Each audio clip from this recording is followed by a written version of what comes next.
नमस्कार शेतकरी बांधवांनो. नैसर्गिक आपत्तीमुळे बाधित झालेल्या शेतकऱ्यांना दिलासा देण्यास शासन नेहमीच प्राधान्य देत असून विविध नैसर्गिक आपत्तीमुळे बाधित झालेल्या शेती पीक नुकसानीपोटी मार्च 2023 पासून 9,307 कोटी रुपये इतकी रक्कम DBTद्वारे शेतकऱ्यांच्या आधार संलग्न बँक खात्यामध्ये थेट जमा करण्यात आलेली आहे. आता कोणत्या जिल्ह्याला ही रक्कम जमा करण्यात आलेली आहे, त्याबरोबरच कोणत्या शेतकऱ्यांना ही रक्कम जमा करण्यात आलेली आहे, सर्व जिल्ह्यांची अपडेट आता एकाच व्हिडिओमध्ये आपण घेणार आहोत. बघा, कोकण विभागात पालघर जिल्ह्यातील 1,742 शेतकऱ्यांना 1,22,999 रुपये, सिंधुदुर्ग जिल्ह्यातील 920 शेतकऱ्यांना 23,47,667 रुपये, ठाणे जिल्ह्यातील 127 शेतकऱ्यांना 12,48,990 रुपये, रायगड जिल्ह्यातील 161 शेतकऱ्यांना 10,67,086 रुपये, रत्नागिरी जिल्ह्यातील 71 शेतकऱ्यांना 1,72,516 रुपये,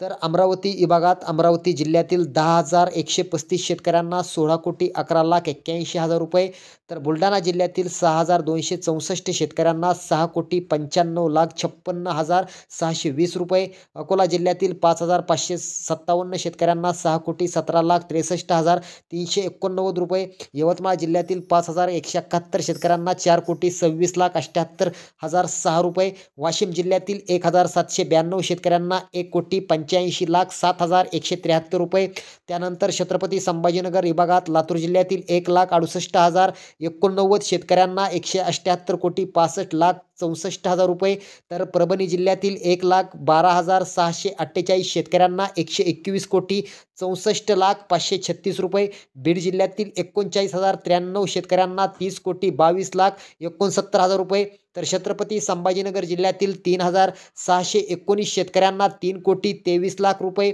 तर हिंगोली जिल्ह्यातील शेतकऱ्यांना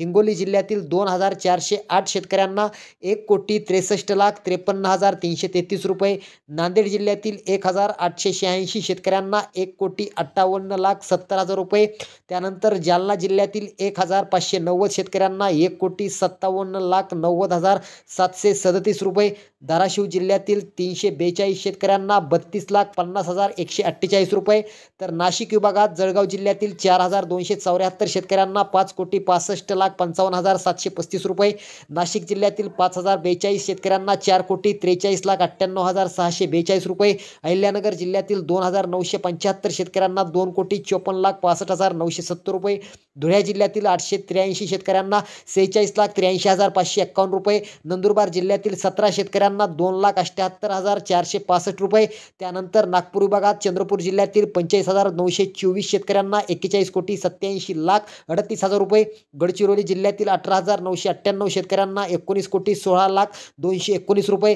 भंडारा जिल्ह्यातील 19,037 शेतकऱ्यांना 19,14,33,575 रुपये, वर्धा जिल्ह्यातील 16,284 शेतकऱ्यांना 16,39,33,159 रुपये, गोंदिया जिल्ह्यातील 5,955 शेतकऱ्यांना 6,26,11,178 रुपये, नागपूर जिल्ह्यातील 2,158 शेतकऱ्यांना 2,96,40,955 रुपये, पुणे विभागातील कोल्हापूर जिल्ह्यातील 43,321 शेतकऱ्यांना 35,87,16,094 रुपये, सोलापूर जिल्ह्यातील 3,013 शेतकऱ्यांना 4,25,04,287 रुपये, सांगली जिल्ह्यातील 552 शेतकऱ्यांना 52,12,803 रुपये, पुणे जिल्ह्यातील 390 शेतकऱ्यांना 32,74,489 रुपये आणि सातारा जिल्ह्यातील 27 शेतकऱ्यांना 1,14,376 रुपये मदतीचा यामध्ये समावेश करण्यात आलेला आहे. शेतकऱ्यांसाठी ही होती मोठी बातमी. व्हिडिओ आवडला तर शेअर करा.